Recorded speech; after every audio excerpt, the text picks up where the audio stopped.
할렐루야. 평안하셨습니까? 하나님께 예배하는 여러분들을 나사렛 예수 이름으로 환영하고 또한 축복합니다. 좋으신 하나님의 평강과 은혜가 여러분과 함께하길 다시 한번 축원하옵고, 찬송가 421장입니다. 내가 예수 믿고서 421장입니다.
함께 대하실 하나님 말씀은 예레미야 애가 3장 34절로부터 46절 말씀입니다.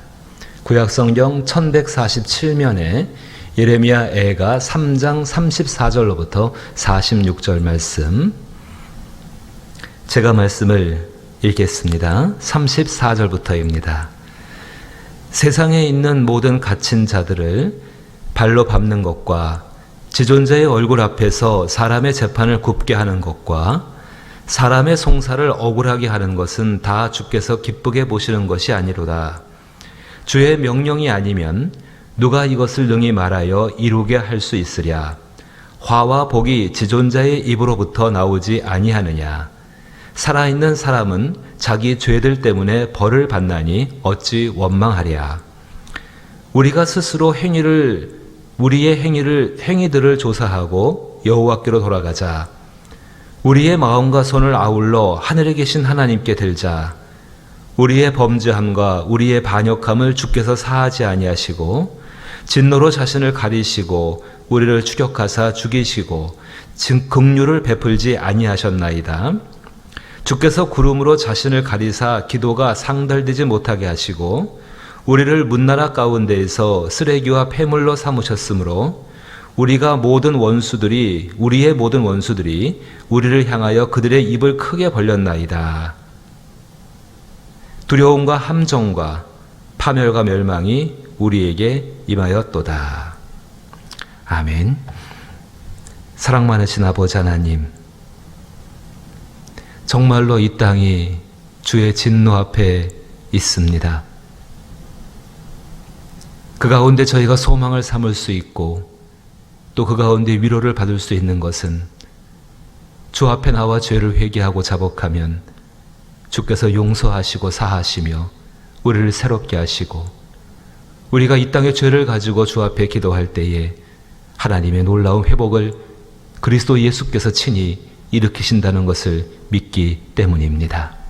아버지 하나님, 환난과 재앙이 있을 때에 두려워하거나 무서워하는 것이 아니요 또 우리 앞에 눈앞에 펼쳐지는 일들로 인하여서 근심하거나 걱정하는 마음 대신에 주께 기도하게 하여 주옵소서. 간구하게 하여 주옵소서. 애통하는 마음으로 무릎 꿇어 기도함으로 말미암아 주의 놀라운 위대하신 승리들을 경험하게 하여 주시옵소서. 이 가운데 저희의 기도가 깊어져 하나님께 더욱더 나아갈 수 있게 되기를 원합니다. 오늘도 기도하는 모든 기도의 제목 제목마다 함께 하여 주시어서 주의 복된 역사를 이루시고 우리의 뜻과 소망이 아니요 우리를 향하신 사랑 많으신 하나님의 뜻과 소망이 이루어질 수 있는 복된 것들을 경험하게 하여 주옵소서. 한날도 주의 은혜 가운데에 승리자의 삶이요 위로자의 삶이요 중보자의 삶을 살게 하시기를 간절히 소망하오며 예수님 이름으로 기도하옵나이다.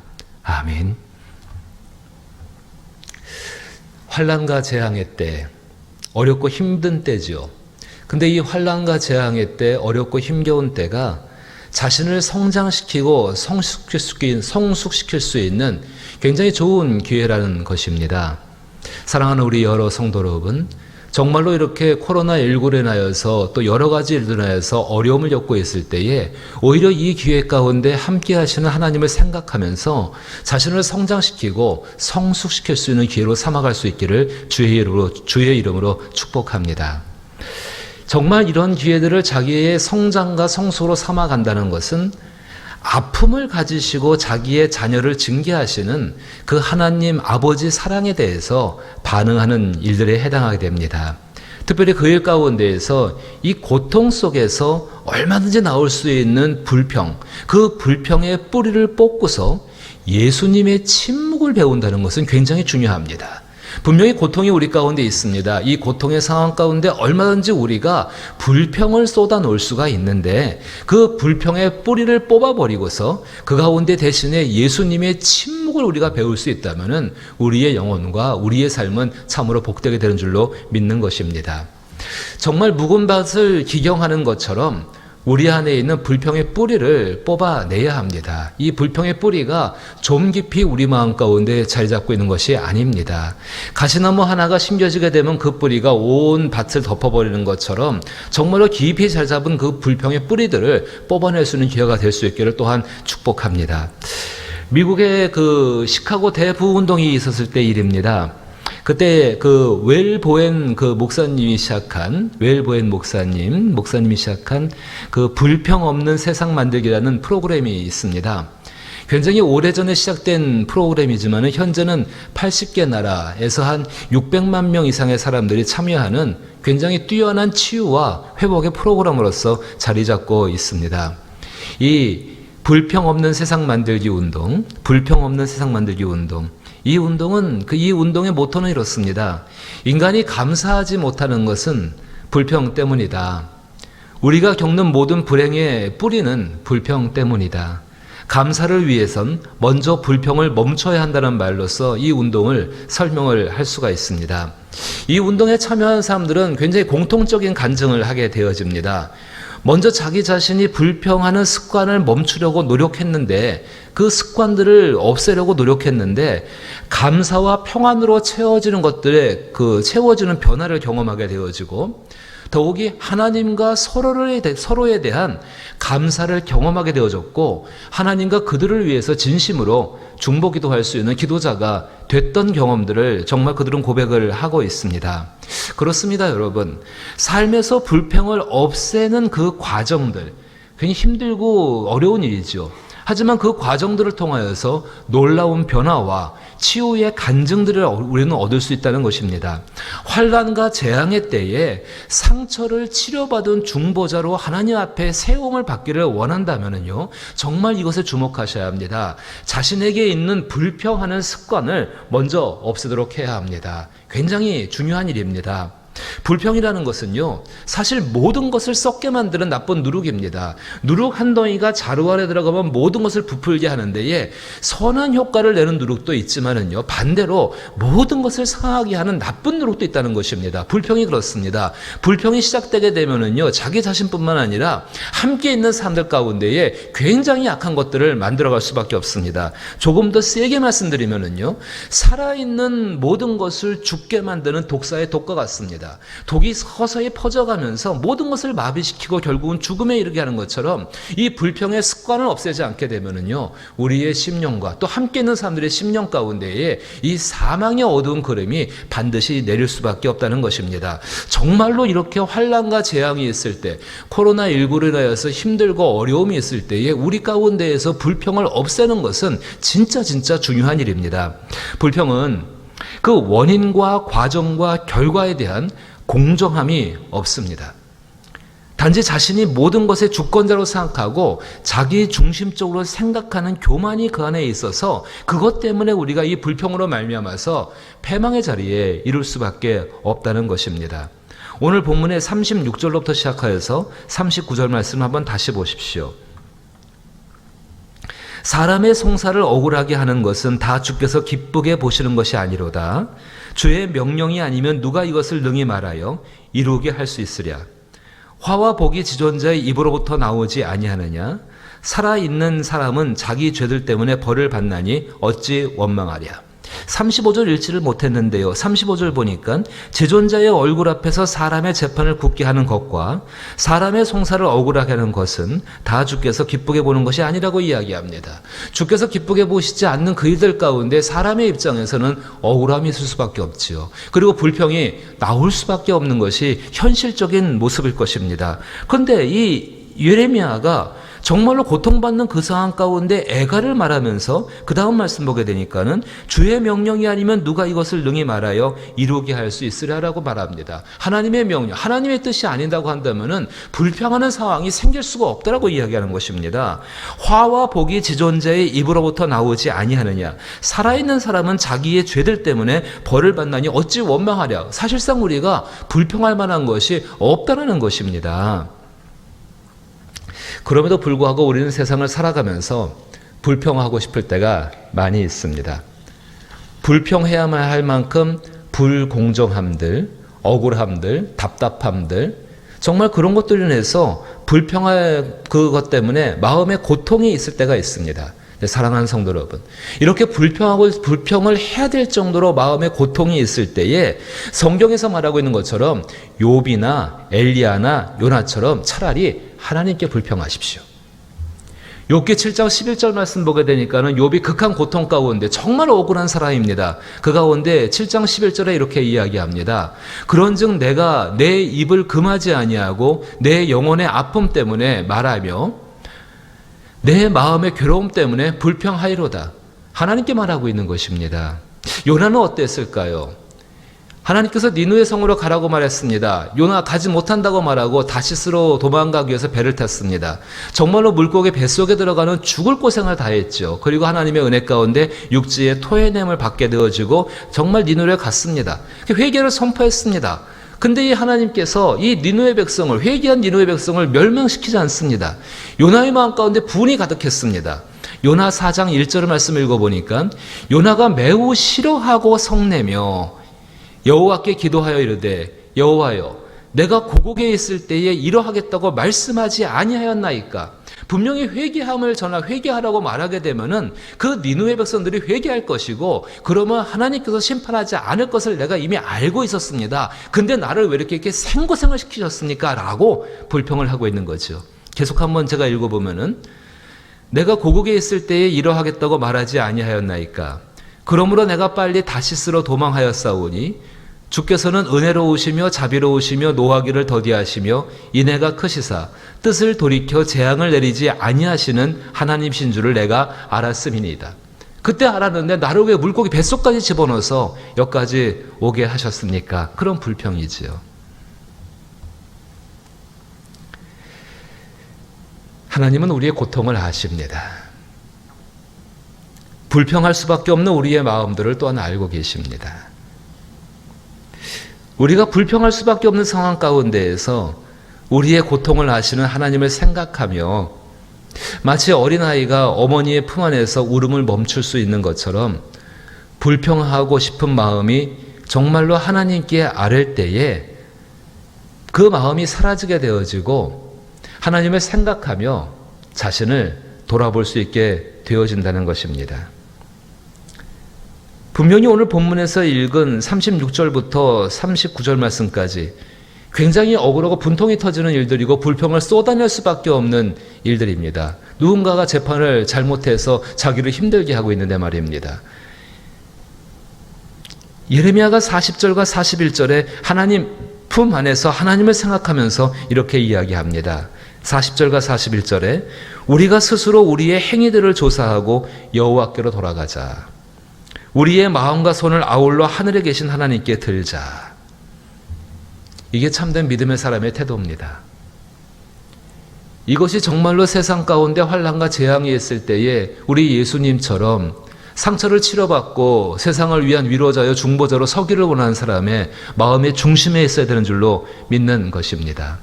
우리가 스스로 우리의 행위들을 조사하고 조사해 보게 되면 불평할 게 안 나옵니다.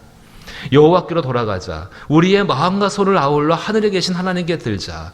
하나님께 손을 들어 기도할 때에 오히려 불평하는 마음이 아니라 하나님을 향한 간절한 소망과 기대 가운데에서 채움받을 수 있는 놀라운 역사가 일어난다는 것입니다.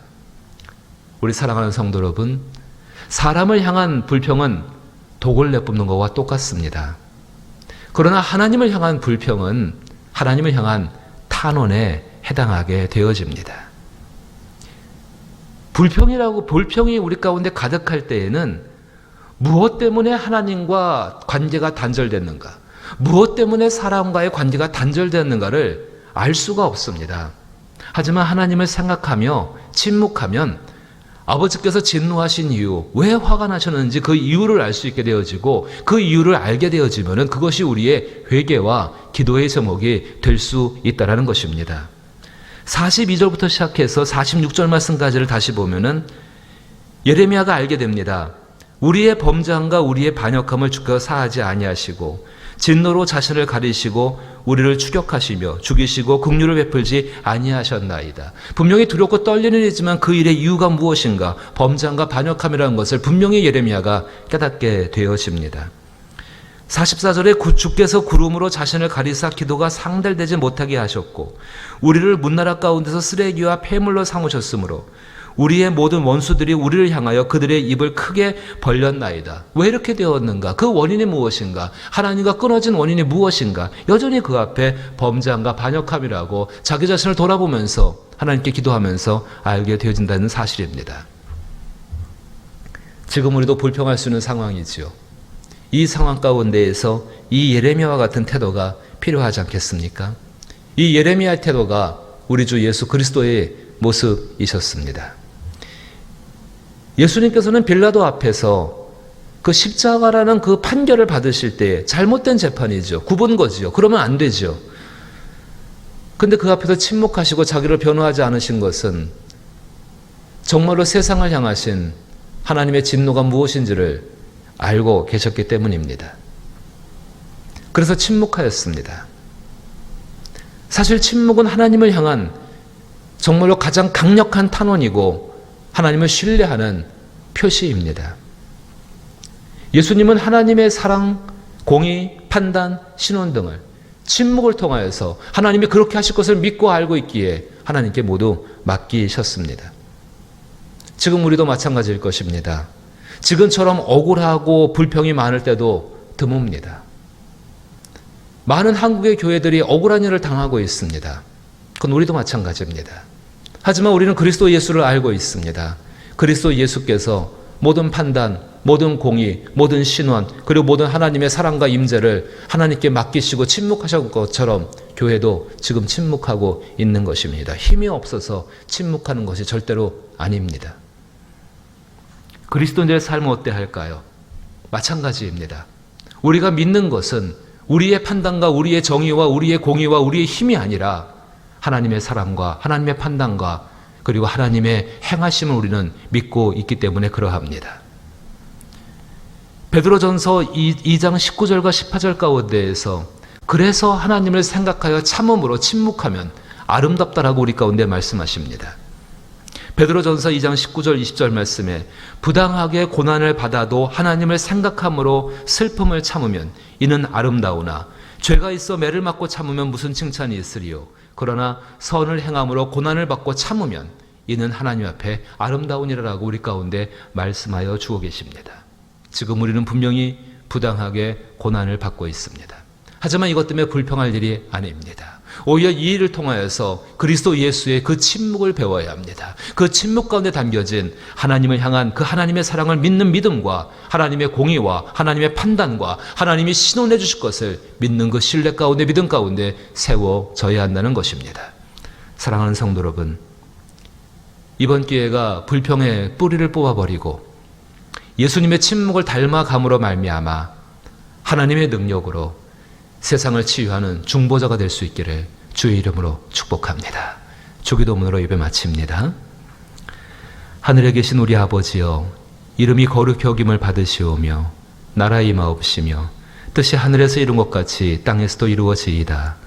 오늘날 우리에게 일용할 양식을 주옵시고 우리가 우리에게 죄 지은 자를 사하여 준 것 같이 우리 죄를 사하여 주옵시고 우리를 시험에 들게 하지 마옵시고 다만 악에서 구하옵소서. 대개 나라와 권세와 영광이 아버지께 영원히 있사옵나이다. 아멘. 불평을 뽑아버릴 수 있다는 것 참 복되고 감사한 일입니다. 불평이 없는 세상을 만드는 도구가 되게 달라고 기도하시고 특별히 한 걸음 더 나가서 그리스도 예수의 침묵을 배워갈 수 있는, 하나님을 신뢰하는 신뢰를 배워갈 수 있는 우리가 되게 달라고 기도하시기를 원합니다. 함께 주어진 기도의 제목을 가지고 함께 기도합니다.